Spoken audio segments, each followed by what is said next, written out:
전체가 넉 장으로 기록되어진 성경입니다. 디모데 후서는 목회서신이라고 그랬죠. 그래서 목회서신 중에 하나인데 하나님의 교회를 어떻게 섬길 것이냐, 또 하나님의 백성들인 성도들을 어떻게 양육하고 섬길 것인가. 무엇보다 중요한 것은 본인 자신입니다. 하나님의 교회를 섬기는 것도 중요하고 또 하나님의 백성들을 잘 양육하는 것도 중요한데 내 자신이 말씀 앞에 바로 서지 못하면 그 사역을 할 수가 없어요. 그래서 오늘 디모데 후서에서는 사도 바울이 디모데에게 개인적인 권면을 많이 해요. 개인적으로 디모데에게 목회자로서 어떤 자세를 가져야 되느냐, 목회자로서 어떤 신앙관과 그리고 어떤 가치관을 가지고 섬겨야 되느냐 하는 문제에 대해서 아주 세밀하게 말씀을 하고 있습니다. 먼저 요약한 부분 서론적으로 공부를 하고요. 그 다음에 한 장 한 장 공부를 하겠습니다. 자, 먼저 요약을 먼저 합니다. 디모데 후서는 지난주에 공부한 디모데 전서 그리고 디도서와 함께 목회서신으로 분류되는 성경이다. 목회서신으로 분류해서 부르는 것은 이 형식들이, 이 내용들이 디모데나 디도에게 주는 개인적인 서신이지만 실질적으로는 교회의 조직과 직분자 그리고 성도들의 신앙적인 윤리 등에 대해서 전반적으로 목회와 관련된 내용들이기 때문에 그렇다. 매우 중요하죠. 오늘날도 목회자들에게 목회의 표준입니다. 표준. 네. 오늘 공부할 디모데 후서는 사도 바울이 당시 바울을 대신해서 에베소에서 목회하고 있던 디모데에게 보낸 서신이다. 이렇게 보시면 되고요. 그 다음에 디모데 후서의 역사적 배경, 기록 연대. 지난주에 공부한 디모데 전서는 사도 바울이 로마의 감옥에서 풀려난 후부터 67년에 순교했다고 그랬잖아요. 67년 순교하기 직전인 주후 65년에서 66년 사이에 기록됐을 것이다. 추측이죠. 디모데 후서는 그보다 약간 늦은 66년에서 67년, 거기다 줄여놓읍시다. 순교 직전인 거예요. 순교 직전. 그러니까 이따 내용을 우리가 보겠지만 굉장히 간절해요. 순교 직전입니다. 이때 사도 바울이 로마의 감옥에서 두 번째 갇힌 기간이었는데 자신의 죽음이 임박한 것을 감지했다고 그래요. 그래서 믿음의 아들 디모데에게 어떤 상황이나 환경 가운데서도 절망하거나 포기하지 마라. 그래서 전도자의 사역을 잘 감당해라 하는 그런 유언과도 같은 내용이다. 이렇게 보시면 되겠습니다. 절실하죠. 아주 절실하게 유언과도 같은 그런 내용을 말씀하고 있다. 그 다음에 디모데 후서의 특징이 뭐냐? 디모데 전서와 아주 비슷하긴 하죠. 그래서 목회서신이다. 목회적 사역과 교회 직분, 그리고 직분자의 자질 등 목회적인 내용들이 많다. 그래서 목회서신이다.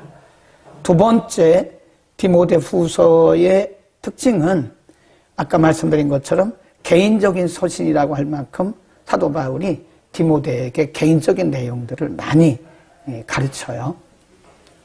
에베소 교회를 담임하고 있던 디모데를 향해서 개인적인 권면과 부탁의 말씀들이 많다. 말씀을 꼭 기억하시고요.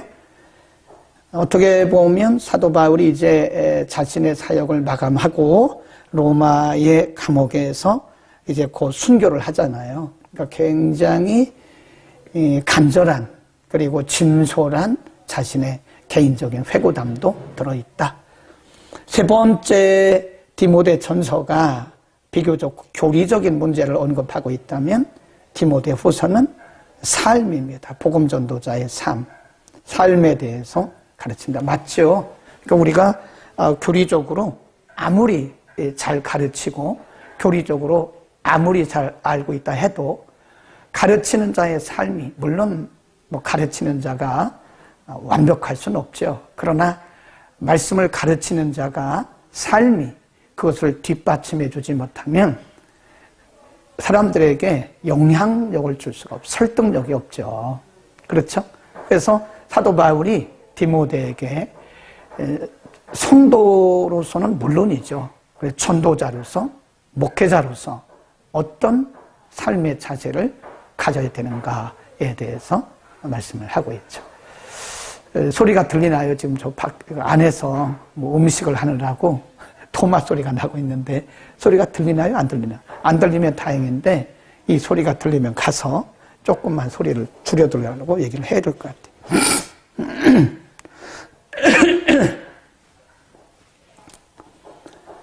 그래서 디모데후서는 이 개인적인 그런 권면, 전도자의 삶에 대해서, 자세에 대해서 말씀을 많이 하고 있다는 것이고요. 그 다음에 전체적인 역사적 흐름을 우리가 봐야 할 필요가 있다고 그랬죠. 예. 도마 소리 안 들린다 그러네. 다행입니다. 예. 역사적인 전체적인 흐름을 이렇게 보시면 우리가 사실은 성경 전체를 이렇게 다 놓고 볼 수 있으면 좋아요. 구약은 구약대로, 신약은 신약대로. 이것은 이제 우리가 평생 기억해야 할 부분인데요. 역사 순서대로 어느 시점에 어느 성경이 기록됐는가에 대해서 쭉 기록을 하고 있으니까 한눈에 볼 수 있죠. 그래서 디모데 후서를 보면 67년 바로 직전으로 표시가 되어 있죠. 순교 바로 직전이다. 그렇게 보시면 되겠고요. 1장에도 보면요. 주로 사도 바울이 디모데에게 자신의 얘기 그리고 본인이 디모데를 바라보는 그런 모습, 멘토로서 중요하죠. 사람은 혼자 성장할 수가 없어요. 물론 하나님께서 은혜를 주셔서 우리를 성장시키지만 하나님이 보이지 않는, 하나님이 영적인 분이잖아요. 보이지 않는 하나님이 어떻게 우리에게 물론 말씀과 그리고 성령의 감동을 통해서 하시지만 하나님은 보이는 사람을 통해서 우리를 양육하세요. 우리는 그런 경우를 우리가 멘토 또는 멘티라고 그래요. 가르치는 사람을 멘토, 그리고 가르침을 받는 사람을 멘티 그럽니다. 그래서 멘티, 멘토.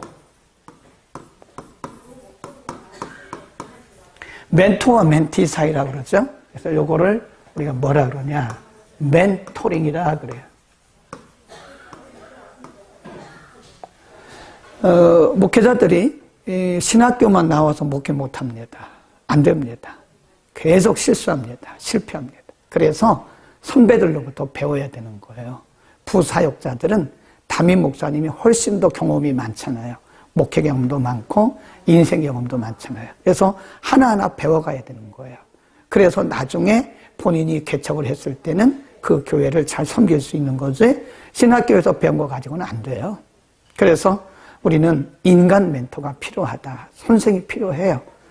지금 디모데는 굉장히 훌륭한 사역자였잖아요. 근데 하나님의 은혜지만 사실은 훌륭한 멘토를 두었기 때문에 그런 거다. 참 디모데는 개인적으로 굉장히 행복한 사람이고 복된 사람이죠. 사도 바울 같은 멘토를 만났기 때문에 그래요. 지금 멘토로서 지금 사도 바울이 멘티인 자기의 후배이기도 하고 믿음의 아들인 디모데에게 이런 말씀을 하고 있어요. 굉장히 중요한 말씀입니다. 먼저 1장 1절에 보면 하나님의 뜻으로 말미암아 그리스도 예수 안에 있는 생명의 약속대로 그리스도 예수의 사도가 되었다. 자기 자신의 얘기를 하는 거예요. 1장 1절에서 그는 자신의 사도됨이 하나님의 거룩하신 뜻으로 되어 있는 건데 1절에 보면 생명의 약속대로 된 것이다. 그랬습니다. 생명의 약속을 따라서 된 것이다. 그러니까 어느 날 갑자기 사도 바울이 사도가 된 게 아니라는 거죠. 물론 우리가 그 사도가 되는 과정을 보면 원래는 기독교를 박해하는 자였잖아요. 근데 이 사람이 성령을 받고 변화되어서 복음 전도자가 됐잖아요. 이런 과정은 사람이 경험하는 과정이고, 실제로는 그가 말하기를 내가 사도가 된 것은 생명의 약속을 따른 것이다라고 분명하게 말합니다. 이것은 자기에게 하려고 하는 게 아니에요. 지금 믿음의 아들 디모데에게, 후배 목회자인 디모데에게 이 얘기를 해주면서, 너도, 디모데 너도 앞으로 사역할 날이 많은데 어떤 사역을 하든 간에 너는 하나님의 부르심에 대한 소명감을 가져라 라고 가르치는 거예요. 우린 그걸 뭐라 그러냐면 소명감이라 그럽니다. 사도 바울은 언제나 그의 서신의 첫 부분에서 항상 자기의 소명감을 먼저 얘기를 해요. 자랑하려고 그러는 게 아닙니다. 나는 이런 사람이다. 나는 이렇게 부름을 받은 사람이라고 자기 소명감을 분명히 드러내요. 사도 바울이 지금 디모데에게 개인적인 권면을 하면서 제일 먼저 너도 하나님께 부름받은, 하나님께서 너를 이 시대에 불렀다라고 하는 분명한 소명감을 가져라. 그래요. 소명감을 가질 때 우리는 뭐를 더 분명히 하게 되냐면 사명감을 든든히 하게 되는 거예요. 네. 소명과 사명은 달라요. 소명은 부르심이라고 그러는 거고요. 부르심을 받은 자에게 맡긴 사역을 사명이라고 그래요. 그러니까 소명감이 먼저예요. 네. 소명감이 없기 때문에 사명감이 없는 거예요. 네. 신학교에서 강의하다 보면 부르심에 대한 확신이 없이 온 사람들이 꽤나 있어요. 항상 있습니다. 그래서 첫 학기에 보면 그렇게 그냥 공부하다가 두 번째 학기에 보면 10% 내지 15%, 많게는 20%가 떨어져 나가요. 그건 잘한 거예요. 소명감이 없이 그렇게 시간 낭비 없어요. 하나님께서 나를 부르셨다고 하는 분명한 확신도 없이 거기 앉아있으면 시간 낭비, 본인도 힘들고 남도 힘들고 그런 겁니다. 그래서 소명감 매우 중요하다. 지금 그 말씀을 하고 있고요. 그 다음에 이렇게 말합니다. 3절.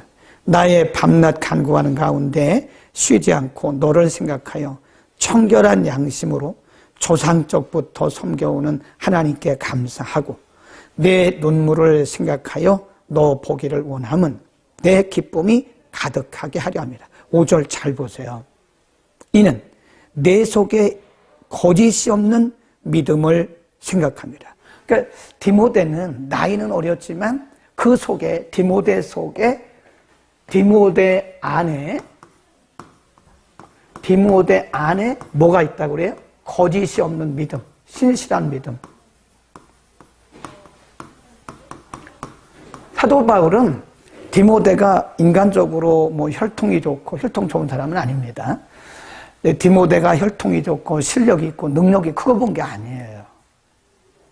사도 바울은 영적인 안목을 가지고 이 디모데 속에 신실한 믿음, 거짓이 없는 믿음이 있다는 것을 본 거예요. 근데 그 믿음이 어디서 왔느냐? 굉장히 중요합니다. 잘 보세요. 5절, 이는 내 속에 거짓이 없는 믿음을 생각합니다. 이 믿음은 그렇잖아요. 이 거짓이 없는 이 믿음은 먼저 내 외조모, 외할머니예요. 외할머니 로이스와 내 어머니 유니게 속에 있더니 내 속에도 있는 줄을 확신하니라. 그래. 그러니까 어머니 그리고 외할머니. 그러니까 위로부터 말하면 외할머니, 예, 그리고 어머니 이렇게 하는 거죠. 그래서 너의 외조모 로이스와 너의 어머니 유니게, 그러니까 이 거짓이 없는 믿음이 이렇게 내려왔다는 거예요. 흘러내려왔다는 거예요. 그래서 외할머니 로이스, 그 다음에 어머니 유니게 이렇게 흘러온다는 거예요. 그것이 디모데까지 흘러왔다는 거예요. 물론 모든 사람에게 이 원리가 다 해당되는 건 아닙니다. 근데 지금 디모데의 경우는 그의 가문에 믿음이 흐르고 있었다는 거예요, 이미. 예, 물론 저는 그런 경우는 아닙니다. 그래서 우리가 보면 믿음의 형태가요, 두 가지 종류예요. 하나는 바울 같은 믿음의 형태, 하나는 디모데 같은 믿음의 형태. 그러니까 바울도 보면 바울은 원래 예수 믿는 사람 아니었잖아요. 박해자였잖아요. 나중에 중간에 하나님의 부름을 받고 사도가 됐잖아요. 바울 같은 믿음은 처음에는 아니었다가 나중에 이제 복음을 받고 믿는 자가 되고 사도가 된 거예요. 디모데 같은 경우는 어떤 거냐? 처음부터 이렇게 믿음이 내려오는 거예요. 이렇게 계속해서 내려오는 겁니다. 그래서 이렇게 보면 저 같은 경우는 바울의 경우입니다. 바울 같은 경우 우리 가정은 믿는 사람이 아무도 없어요. 제가 일대입니다. 일대. 그리고 이제 저 믿음이 우리 아들 김재현 목사는 디모데죠. 디모데 형태죠. 왜냐하면 아버지로부터 내려간 거예요. 지금 그 믿음이. 그 믿음과 그리고 그의 삶이 아버지로부터 보고 배우고 믿음이 흘러간 거예요. 아들에게. 그러니까 우리 아들은 이 디모데의 경우고 저는 바울 같은 경우다. 사람마다 다르긴 하나 지금 사도 바울은 디모데의 그 성실한 믿음, 변함없는 그 깨끗한 믿음이 순수한 믿음이 어디서 왔냐? 외할머니 로이스, 어머니 유니게로부터 내려왔다. 이런 걸 보면요, 우리 부모들이 잘해야 돼요. 선배들도 잘해야 되고 부모들이 잘해야 됩니다. 우리의 건전한 믿음, 우리의 성실한 믿음, 그리고 하나님 중심적이고 말씀 중심적인 믿음을 우리가 가졌다면 이 믿음이 자녀들에게 전수가 되는 거예요. 굉장히 중요합니다. 우리가 사사시대를 보면요, 사사시대를 보면 이 사사시대가 왜 문제가 생겼느냐? 이전에 여호수아 시대, 모세 시대, 그러니까 여호수아나 이 모세 시대에 살던 사람들은, 이들의 조상들은 그래도 말씀 중심으로 살았던 사람들이에요. 근데 중요한 것이 뭐냐? 이 믿음이 이들에게 전수가 안 됐어요. 그러니까 사사기 1장에 보면, 1장과 2장에 보면요, 이 조상들이 다 죽고 나서부터는 믿음이 끊겼어요. 맥이 끊어졌습니다. 성경이 분명히 말씀했어요. 조상들이 다 죽고 나서부터는 이들이 맥이 끊어져 버린 거예요. 믿음이 전수가 안 된 거예요. 부모의 사역은 사역입니다, 여러분. 부모의 중요한 사역이 뭔지 아십니까? 우리의 믿음을 자녀들에게 전수시키는 겁니다. 참 안타까운 가정들을 가끔 봐요. 어떤 가정들은 이렇게 잘 내려오더라고요. 할아버지의 믿음, 아버지의 믿음, 자녀의 믿음이 이렇게 잘 전수가 되는 가정이 있어요. 그런데 어떤 가정을 보면 참 안타까운 가정들이 있어요.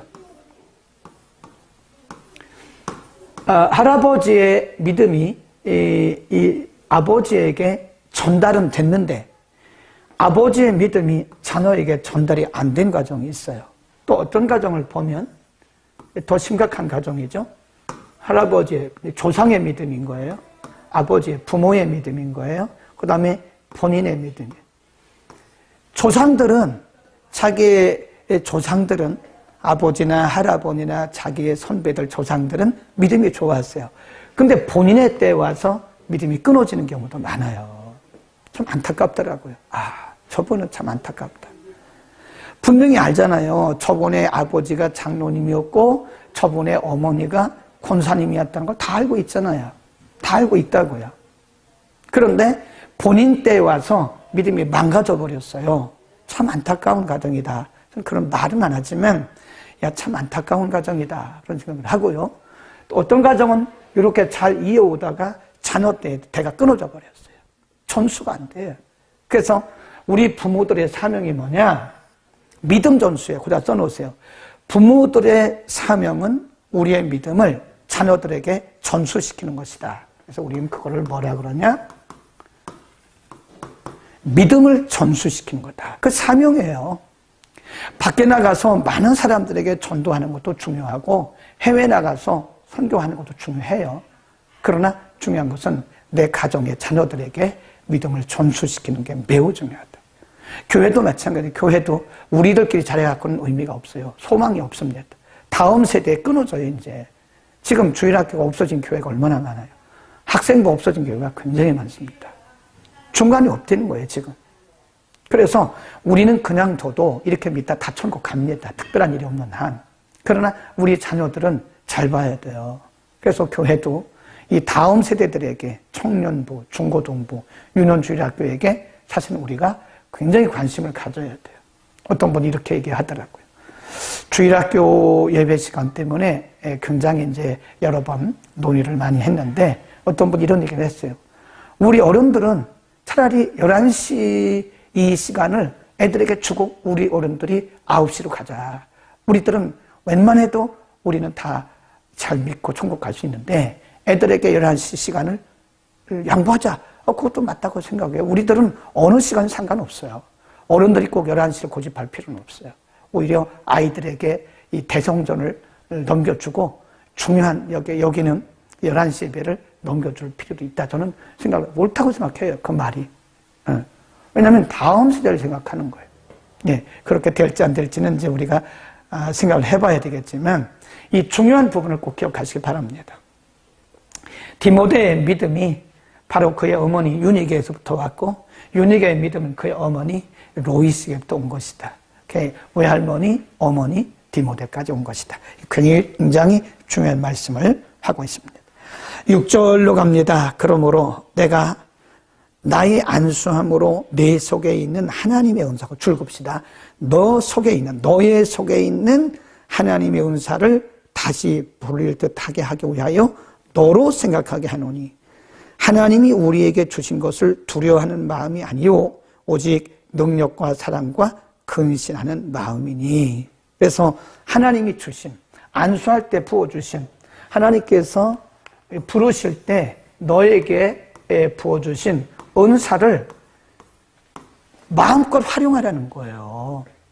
하나님께서 우리에게 각 사람들에게 은사를 부어주십니다. 그건 내 공로가 아니에요. 하나님이 우리에게 은사를 주신 것은 내 공로도 아니고 내 능력도 아니고 내가 기도 많이 해도 그런 것도 아닙니다. 절대 그거 아니에요. 여러분 오해하지 마세요. 은사는 말 그대로 선물인 거예요. 은사란 말은 영어에 보면 기프트, 그래서 선물들입니다. 선물들. 우리의 공로하고 상관없어요. 우리의 믿음하고 상관없어요. 하나님 우리에게 선물로 주신 거예요. 중요한 것은 선물을 주실 때는 하나님의 목적이 있다는 거예요. 목적. 하나님의 의도가 있다는 거예요. 그래서 은사를 발견하고 그 은사를 최대한 발휘해야 됩니다. 발휘. 그게 바로 마태복음 25장에 있는 달란트 비유. 이 달란트란 말이 은사란 뜻이에요. 이 달란트. 원래 이게 동전의 명칭이긴 하지만 우리가 보통 탤런트 하잖아요. 그 탤런트가 은사란 뜻이에요. 능력, 그런 뜻입니다.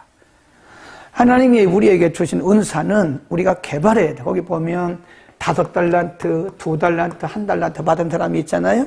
근데 2달란트, 5달란트 받은 사람은 그걸 가지고 열심히 장사했어요. 장사했단 말은 활용했다는 거예요. 활용. 하나님이 주신 은사를 활용해서 배를 남겼어요. 그러나 1달란트 받은 사람은 그것을 묻어뒀어요. 보자기에 싸가지고 땅에 묻어뒀어요. 나중에 주인이 와서 뭐라 그래요? 악하고 게으른 종이라고 그러잖아요. 우리에게 있는 은사를 발견해야 됩니다. 하나님의 은사를 안 주신 분이 없어요. 다 은사를 주셨어요. 성령이 우리 가운데 오실 때는 그냥 안 오십니다. 선물을 갖고 오세요. 그게 뭐냐? 은사입니다. 은사. 근데 중요한 것은 대부분의 사람들이, 대부분의 크리스찬들이 내게 주신 하나님의 은사를 발견을 못하는 거예요. 발견했다 할지라도 그걸 사용을 안 합니다. 묻어둡니다. 1달란트 받은 사람처럼. 그래서 지금 디모데에게 사도 바울이 말하는 것이 뭐냐면 너에게 하나님께서 네가 안수받을 때 너에게 주신 그 은사를 부릴 듯하게 하라. 그 말은 최대한 활용해라. 최대한 활용해서 복음의 진보와 하나님의 영광을 드러내라. 아멘. 오늘 이 방송을 보시면서 공부하신 여러분, 하나님께서 우리에게 주신 은사를 반드시 우리는 발견을 해야 됩니다. 그 은사를 발견하고 그 은사를 최대한 활용해서 복음의 진보와 하나님의 영광을 드러내야 되는 것이다. 사도 바울이 믿음의 아들 디모데에게 그 얘기를 하고 있는 거예요. 너에게 있는 은사를 부릴 듯하게 하라.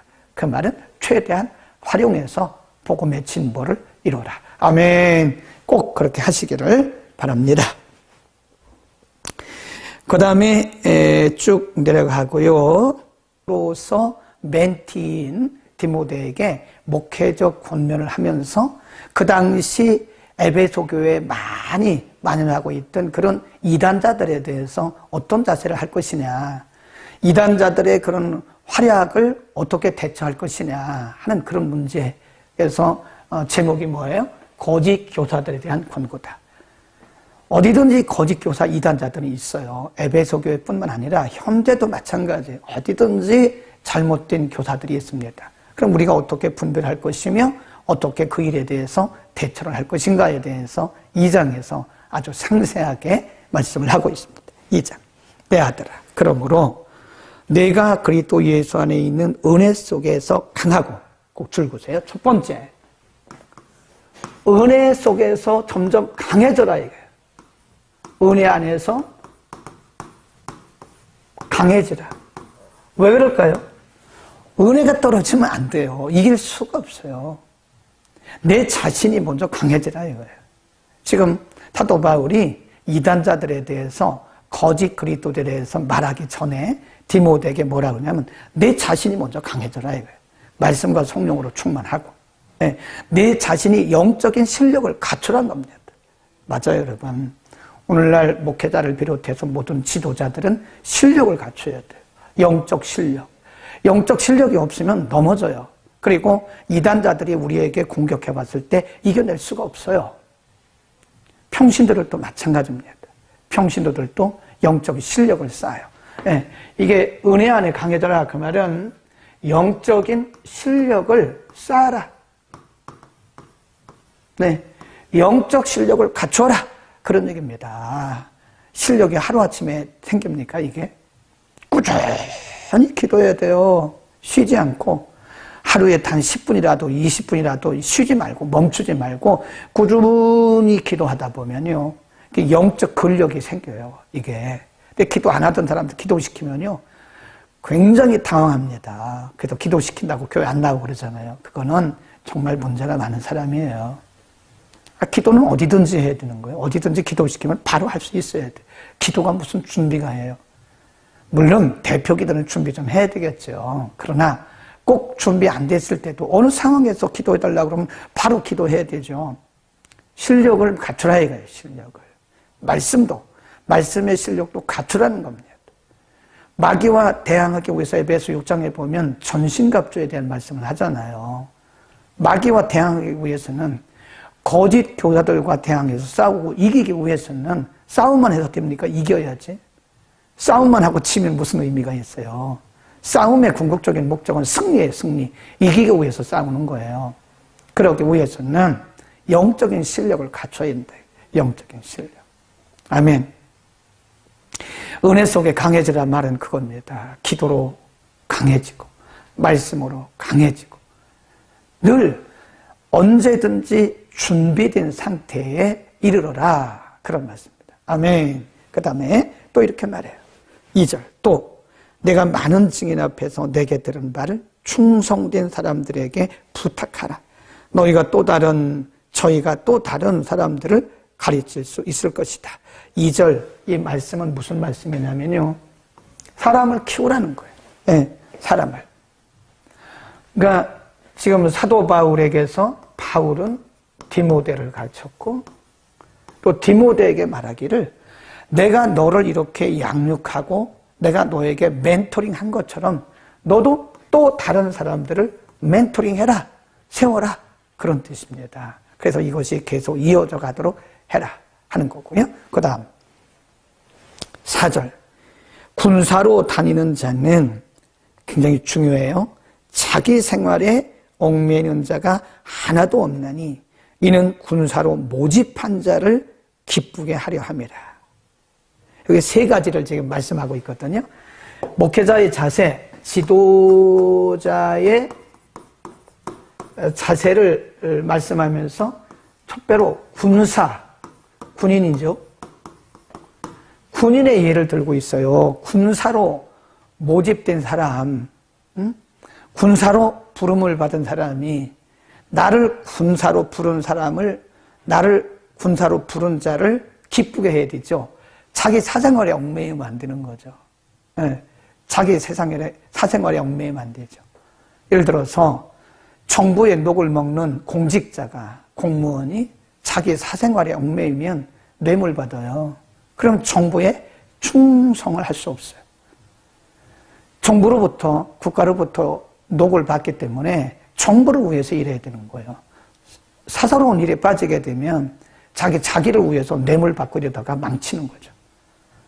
하나님의 군사로 부름받은 우리들은 우리를 부르신 하나님을 기쁘시게 해야 되는 거예요. 나의 사적인 일에 얽매여가지고는 안 된다는 거죠. 두 번째, 어떤 비유를 들고 있느냐 하면 경기하는 자가 법대로 경기하지 아니하면 면류관을 얻지 못한다. 5절에서 두 번째 경기,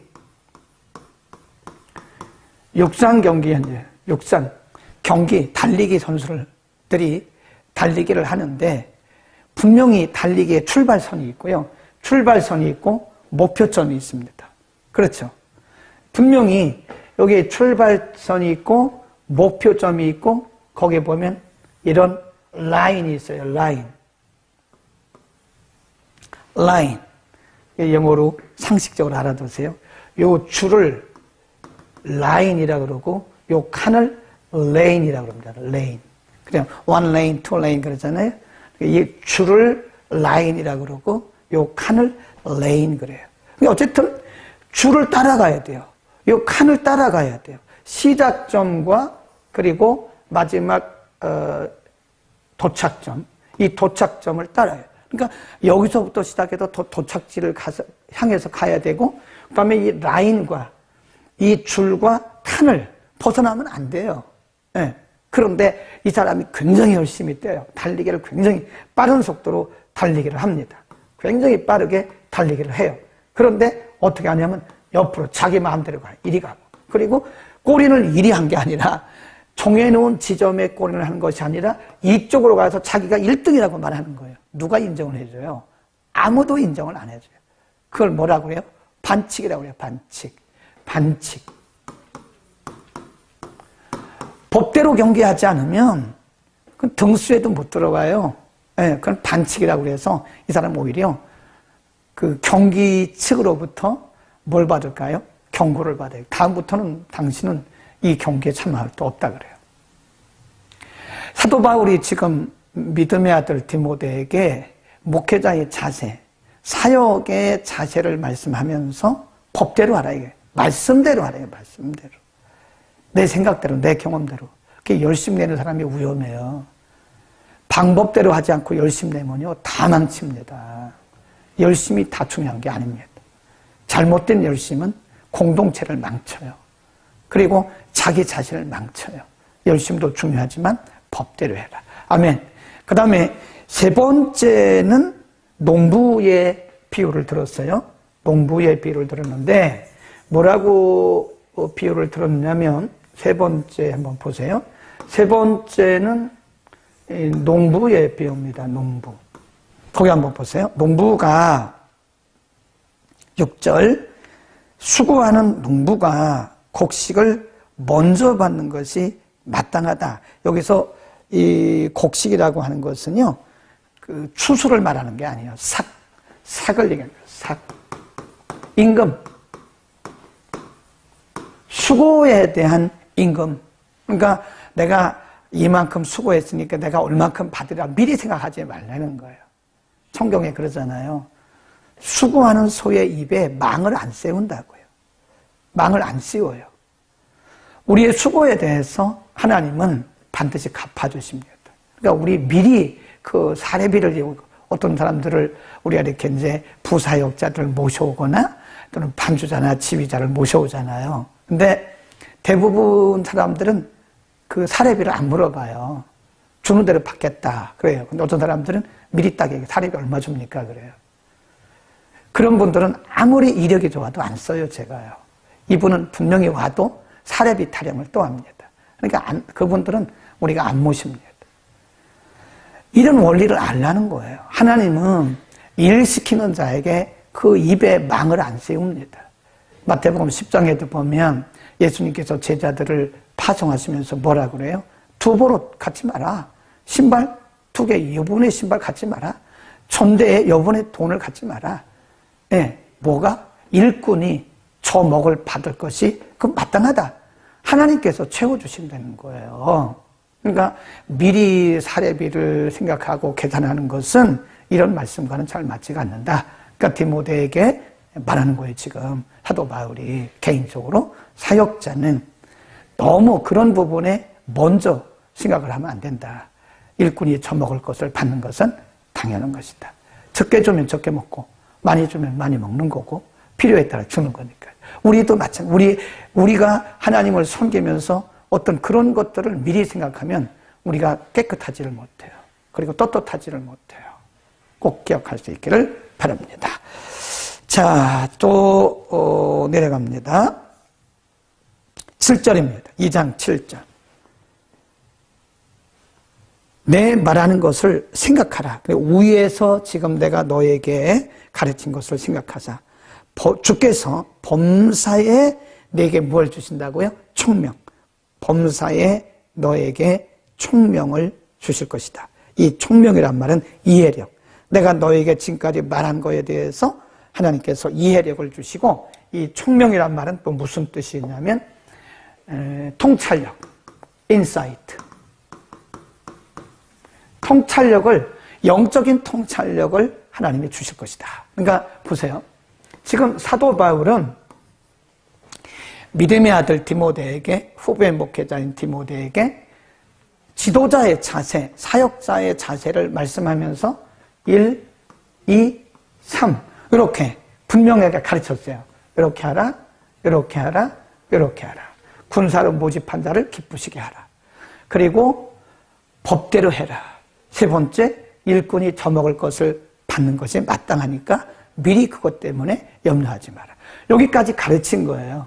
근데 지금 사도 바울이 뭐라 그러냐면, 내가 너에게 가르친 거에 대해서 하나님께서 분명히 통찰력을 주실 것이다. 깨달음을 주실 것이다. 그 말이에요. 여러분 꼭 기도해야 됩니다. 꼭 기도해야 돼요. 어떤 분들은 말씀을 듣고 시험 받는 사람도 있더라고요. 참 안타깝고 불행한 성도라고 생각해요. 말씀 듣고 시험 들어요. 말씀 들으면 은혜가 돼야지. 그렇잖아요? 그러니까 하나님의 말씀을 왜곡하게 하는 악한 영이 그 옆에 앉아 있는 거예요. 우리가 말씀을 들을 때, 개인적으로 말씀을 묵상할 때도요, 악한 영이 옆에 같이 앉아 있어요. 그래서 말씀을 자꾸 왜곡하게 하는 거예요. 말씀으로, 하나님의 말씀으로 들어야 되는데 그 말씀을 왜곡하게 한다는 거예요. 네. 우리는 뭘 구해야 됩니까? 통찰력. 하나님 총명을 주십시오. 하나님 지혜와 계시의 영을 부으셔서 하나님의 말씀을 하나님의 말씀으로 깨닫고 알아들을 수 있는 그런 통찰력을 주십시오. 그래서 보면요, 어떤 사람들은 세계를 배웠잖아요. 그러면 여기에 플러스 알파가 있더라고요. 플러스 알파. 사도 바울이 말한 총명이라는 거 그것이에요. 사도 바울은 디모데에게 요만큼 가르쳤어요. 근데 디모데는 여기에 플러스를 더해서 더 많은 것을 깨닫는 거. 그게 총명이에요. 아멘. 우리에게 그런 총명이 있기를 바랍니다. 네. 어떤 분들은 그것은 그만두고 이것도 못 깨닫는다니까. 얼마나 불행해요. 네? 신앙생활을 하면서 이미 주신 것만 깨달아도 다행인데 이것조차 못 깨닫고 의미를 알지 못한 불행하죠. 어떤 사람들은, 총명이 있는 사람들은 통찰력이 있기 때문에 이거 플러스 알파의 복이 있다. 여러분이 다 그렇게 되기를 바랍니다. 아무래도 오늘 여기까지만, 2장까지만 해야 될 것 같아요. 이게 넉 장이지만 빨리빨리 나가면 다 끝날 수 있어요. 20분도 안 걸립니다, 사실은. 디모데 후서가 전체가 넉 장이기 때문에 그냥 쭉쭉쭉 나가면 20분도 안 끝날 수 있어요. 근데 그게 중요한 게 아니에요. 우리는 진도를 나가는 것이 중요한 것이 아니라 하나님의 말씀의 의도를 알고 오늘 우리가 어떻게 이 말씀을 적용할 것인가, 이게 매우 중요하다 하는 말씀을 드리고요. 예, 많은 분들이 들어오셨네요. 많은 분들이 아멘하고 계세요. 이정란 권사님, 박승희 전사님, 남희숙 전사님, 대부분 이제 사역자들이 아멘을 많이 하시네요. 권사님 정도 되니까. 임미숙 전사님, 이훈자 집사님도 아멘 하셨고, 오늘 말씀 매우 중요하다고 생각해요. 이 외에도 지금 30분 가까이 들어와서 보고 계시는데, 이 말씀들을 꼭 기억하시기를 정말 저는 목회자로서 여러분에게 다시 한번 강조를 드립니다. 자, 그 다음에 이렇게 말씀을 해요. 14절로 한번 가볼까요? 너는 저희로 이 일을 기억하게 하여 말다툼을 하지 말라고 하나님 앞에서 엄히 명하라. 이는 유익이 하나도 없고 도리어 듣는 자들을 망하게 한다. 이게 뭘 얘기를 하냐면 논쟁을 말합니다. 논쟁, 변론. 사도 바울은 디모데에게 여러 번 말했어요. 변론을 하지 마라. 교리 논쟁하지 마라. 이것이 틀렸고 저것이 맞았고 그 얘기하지 마라.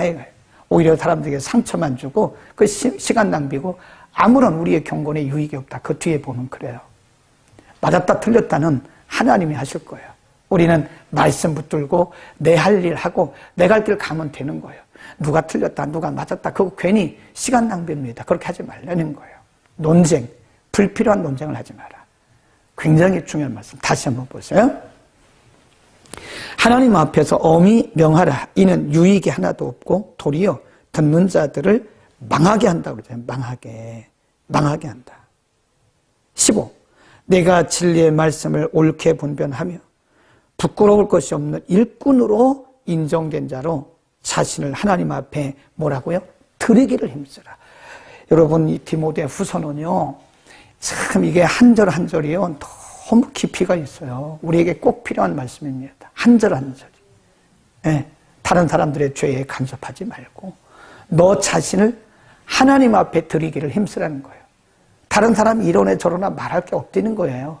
나를 먼저 하나님 앞에 드리기를 힘써라. 아멘. 우리는 거꾸로잖아요.